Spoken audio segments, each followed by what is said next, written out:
Selamat malam dan selamat bertemu kembali dalam Renungan Malam God's Amazing Grace atau Kasih Karunia Allah yang mengagumkan oleh Ellen G. White tanggal 22 Agustus 2026. Mari kita berdoa. Bapa kami yang di sorga, Allah pencipta langit dan bumi, laut beserta segala isinya. Satu-satunya Allah yang benar, yang kami sembah selalu melalui anak-Mu Yesus Kristus. Kami bersyukur dan berterima kasih oleh sebab penyertaan dan perlindungan Bapa sepanjang hari Sabat dalam seluruh perbaktian dan penata layanan kami. Pada malam ini, kami akan mendengarkan firman-Mu.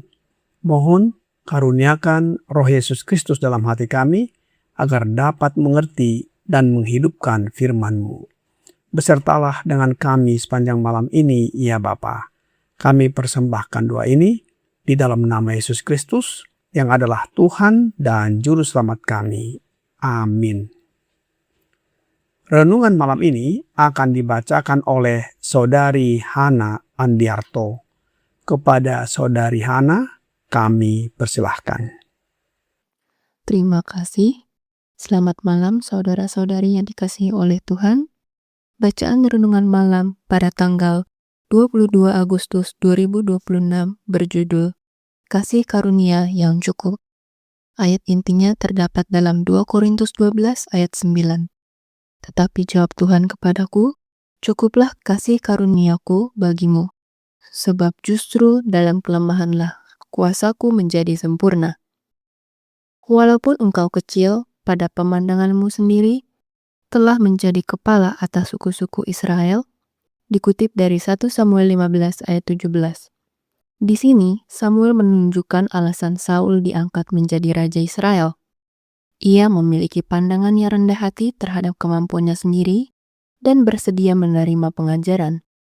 Ketika pilihan ilahi jatuh kepadanya, ia masih kurang dalam pengetahuan dan pengalaman. Meskipun memiliki banyak sifat baik, ia juga memiliki kelemahan karakter yang serius. Namun, jika ia tetap rendah hati dan terus-menerus mencari bimbingan dari hikmat ilahi, ia akan dimampukan untuk menjalankan tugas-tugasnya yang tinggi dengan keberhasilan dan kehormatan. Di bawah pengaruh kasih karunia ilahi, setiap sifat yang baik akan semakin kuat, sementara sifat-sifat buruk secara bertahap akan kehilangan kuasanya. Inilah pekerjaan yang Tuhan ingin lakukan bagi semua orang yang menyerahkan diri sepenuhnya kepadanya.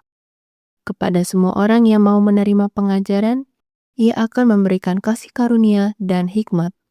Ia akan menyatakan kepada mereka kekurangan-kekurangan dalam karakter mereka, dan kepada setiap orang yang mencari pertolongannya, ia akan memberikan kekuatan untuk memperbaiki kesalahan-kesalahan mereka.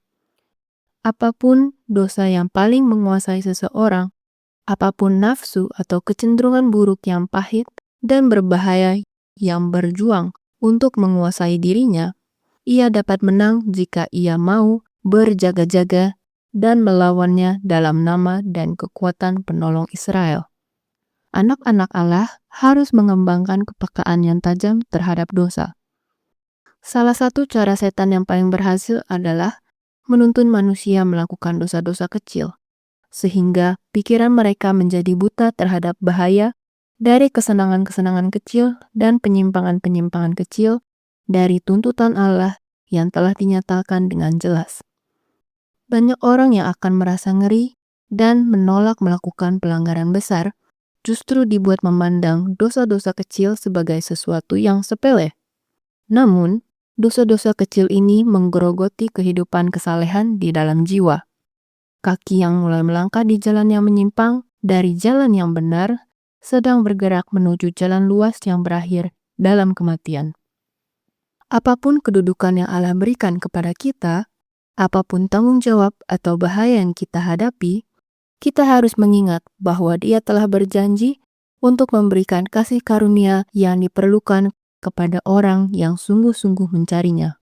Mereka yang merasa tidak mampu menjalankan kedudukannya, tetapi tetap menerimanya karena Allah memerintahkan mereka sambil bersandar pada kuasa dan hikmat-Nya, akan terus maju dari kekuatan kepada kekuatan. Kiranya dapat menjadi pedoman bagi hidup kita semua.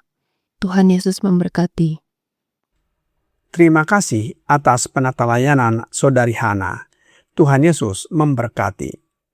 Saudara-saudari dalam Yesus Kristus, Roh Nubuat di dalam Thoughts from the Mount of Blessing, halaman 101, paragraf 1 berkata, Kristus tidak memberikan kepada kita janji pertolongan untuk menanggung hari ini beban-beban hari esok. Ia telah berkata, cukuplah kasih karuniaku bagimu. 2 Korintus 12 ayat 9. Tetapi, seperti manna yang diberikan di padang gurun, kasih karunia-Nya diberikan setiap hari, sesuai dengan kebutuhan hari itu.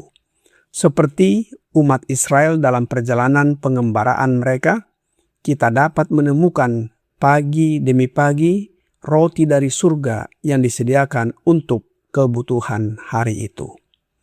Kutipan ini mengajarkan bahwa kita tidak perlu mencemaskan beban masa depan, karena Kristus menyediakan kasih karunia yang cukup untuk menolong dan memberikan kekuatan setiap hari. Apakah kasih karunia itu? Mari kita baca kembali tulisan Roh Nubuat di dalam manuskrip Releases, volume 14, halaman 84, paragraf 3 yang berkata, Roh Kudus adalah Roh Kristus yang dikirimkan kepada semua orang untuk memberi mereka kecukupan bahwa melalui kasih karunia-Nya kita dapat penuh di dalam Dia. Melalui kutipan ini kita dapat mengerti bahwa kasih karunia adalah Roh Kudus atau Roh Yesus Kristus. Seperti manna yang diberikan kepada bangsa Israel setiap hari di padang gurun, demikian juga pertolongan, kekuatan, dan pemeliharaannya tersedia sesuai dengan kebutuhan kita pada hari ini.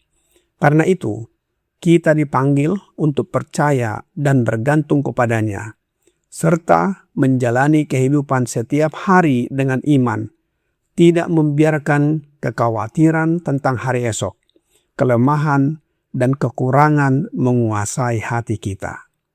Roh Kristus adalah kuasa ilahi. Roh Nubuat di dalam The Desire of Ages, halaman 671, paragraf 2 berkata, Kristus telah memberikan roh-Nya sebagai kuasa ilahi untuk mengalahkan segala kecenderungan bawaan dan kecenderungan yang dipelihara kepada kejahatan, dan untuk menanamkan tabiatnya sendiri pada jemaatnya. Setiap hari kita memiliki tantangan dan kecenderungan bawaan serta kejahatan. Roh Yesus Kristus, yaitu kuasanya yang kita terima dengan iman, cukup untuk menghadapi dan mengalahkannya, bahkan menanamkan tabiatnya sendiri di dalam hati kita. Ingat bahwa dalam kelemahan, kuasa Yesus menjadi nyata. Mari kita kembali kepada ayat inti renungan malam ini, 2 Korintus 12 ayat 9. Tetapi jawab Tuhan kepadaku, cukuplah kasih karuniaku bagimu, sebab justru dalam kelemahanlah kuasaku menjadi sempurna. Saudara-saudari dalam Yesus Kristus, kasih karunia Yesus Kristus cukup bagi kita untuk mengatasi semua kelemahan dan kekurangan serta kecenderungan alamiah kita yang jahat dan berdosa. Dan orang lain dapat melihat dan merasakan kuasa Yesus dalam kehidupan kita. Ketika kita yang mudah marah, kita belajar menjadi sabar. Ketika kita penuh kepahitan, belajar mengampuni. Ketika tidak jujur, memilih hidup benar meskipun rugi. Ketika merasa tidak mampu untuk melayani pekerjaan Allah, tetap melayani dengan setia. Ketika dalam kesengsaraan, penderitaan, kemalangan, kita dihibur. Ketika dalam pencobaan diberikan kekuatan, dan masih banyak lagi daftar hal-hal lainnya yang tidak dapat kita tanggung, kita dapat mengatasinya. Semuanya itu karena kasih karunia-Nya, Roh-Nya, kuasanya cukup bagi kita. Jadi, jangan malu mengakui kelemahan. Bawalah kelemahan itu dan ceritakan kepada Yesus. Karena tempat kelemahan kita dapat menjadi tempat kuasa Yesus dinyatakan. Terimalah Yesus Kristus oleh kehadiran Roh-Nya yang adalah kuasanya, dan biarkan Dia bekerja dalam hidup kita, sehingga kita menjadi pemenang. Kiranya renungan malam ini membawa pembaharuan dan sukacita bagi kita. Tuhan Yesus memberkati. Mari kita berdoa. Bapa kami yang di sorga, terima kasih atas firman-Mu dan bersyukur karena kasih karunia-Mu selalu cukup bagi kami. Kami mengakui bahwa kami mempunyai kelemahan, dosa, kebiasaan, dan kecenderungan jahat yang tidak sanggup kami kalahkan dengan kekuatan kami sendiri. Malam ini kami menyerahkan semuanya kepadamu. Oleh sebab itu ya Bapa, kami mohon curahkan Roh Anak-Mu Yesus Kristus dalam hati kami, agar kerendahan hati, kepekaan terhadap dosa, dan bertobat, serta kekuatan untuk menjalankan tanggung jawab melayani pekerjaan-Mu menjadi bagian kami. Karakter kami diubahkan menjadi serupa dengan karakter Yesus. Bila mana Yesus datang kembali, kami siap menyambutnya dan diangkat masuk ke dalam kerajaan sorga. Kami serahkan hidup kami ke dalam tangan-Mu sepanjang malam ini, ya Bapa. Mohon ampuni kami atas segala dosa dan pelanggaran yang kami lakukan. Kami persembahkan doa ini di dalam nama Yesus Kristus, yang adalah Tuhan dan Juru Selamat kami. Amin.